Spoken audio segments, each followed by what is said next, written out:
ఆనందమే పరమానందం చిన్నక్క మాటకి స్వాగతం.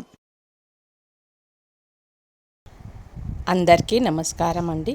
ఈరోజు నేను చేయబోయే వంటకం పాలకూర పప్పు. పాలకూర పప్పుకి 1/2 కిలో కందిపప్పు తీసుకొని కుక్కర్లో నీట్గా కడుక్కోవాలి. కడిగిన తర్వాత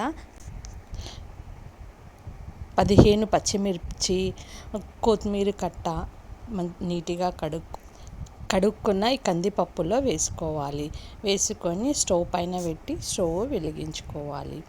కందిపప్పుకు కావలసిన వాటర్ని 1/2 కిలో కందిపప్పుకి ఒక 2 పెద్ద గ్లాసుల వాటర్ పోసుకొని స్టవ్ వెలిగించుకోవాలి.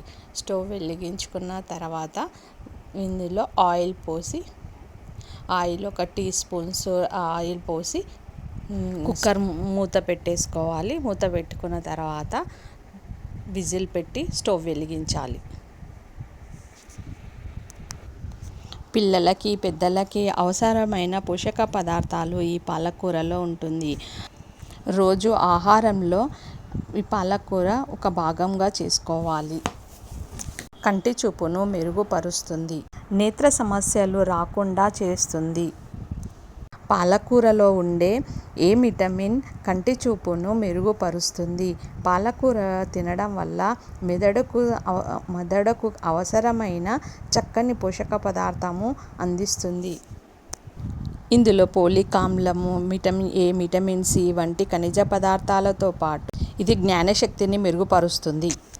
కూరను తీసుకొని ఇలా చిన్న చిన్నగా కట్ చేసుకొని వాటర్లో ఇలా 2 సార్లు నీట్గా కడుక్కొని జల్లించుకోవాలి. జల్లెడలో పెట్టుకొని కుక్కర్ స్టవ్ పైన పెట్టుకొని కుక్కర్లో ఒక 2 స్పూన్స్ ఆయిల్ పోసి ఈ కడిగిన పాలకూరని అందులో వేసి వేయించుకోవాలి. వేయించుకున్న తర్వాత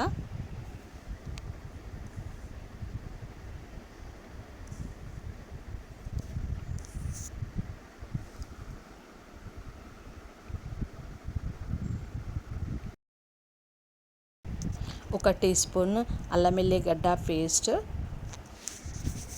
1 స్పూను కారము,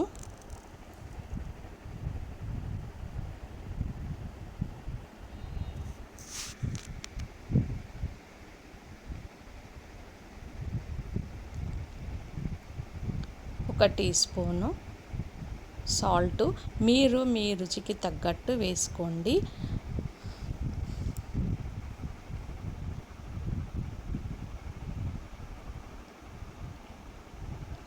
ఒక స్పూన్ అంతా పసుపు వేసుకొని ఇలా కలుపుకోవాలి.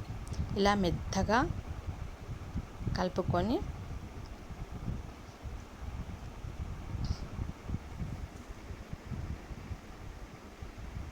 ఆయిల్లో మంచిగా వేగేటట్టు పెట్టేసేసి ఇందులో 1 పిడికెడు అంతా చింతపండుని వేయాలి.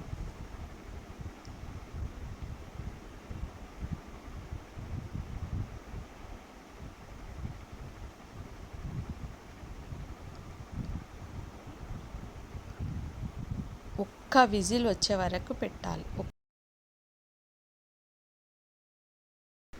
ఇలా వచ్చిన తర్వాత స్టవ్ నుంచి దించి ఈ విధంగా పాలకూర ఉడికిపోతుంది. అప్పుడు ఈ విధంగా ఇలా రుద్దుకోవాలి.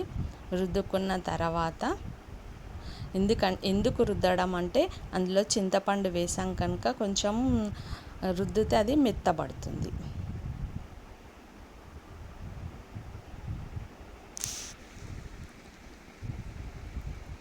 ఇంకొక కుక్కర్లో ఉడికిన పప్పుని తీసి ఇలా రుద్దుకోవాలి. ఇలా రుద్దడం వల్ల పప్పు మెత్తపడుతుంది.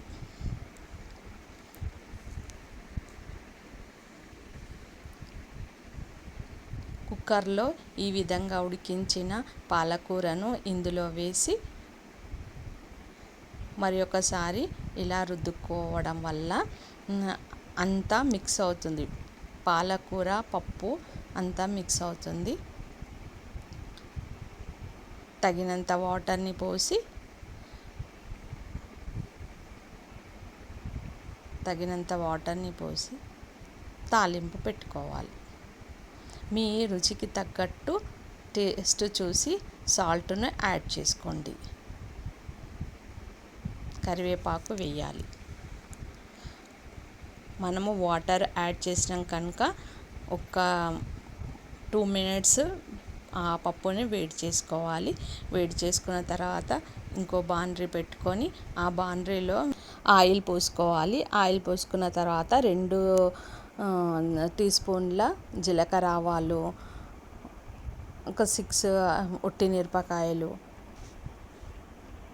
కరివేపాకు, ఎల్లిపాయలు పొట్టు తీసినవి వేసి ఇలా వేయించుకోవాలి. వేగిన తర్వాత ఈ పాలకూర పప్పులో వేయాలి.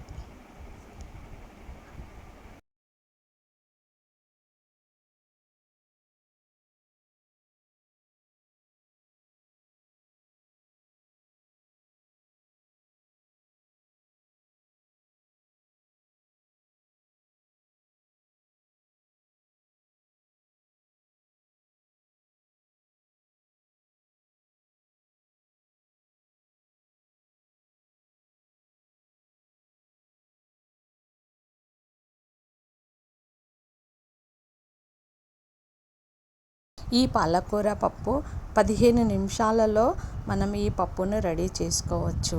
ఈ వంటకం మా నాన్నగారు నేర్పించారు. ఈ వంటకాన్ని లైక్ చేయండి, షేర్ చేయండి. Please subscribe.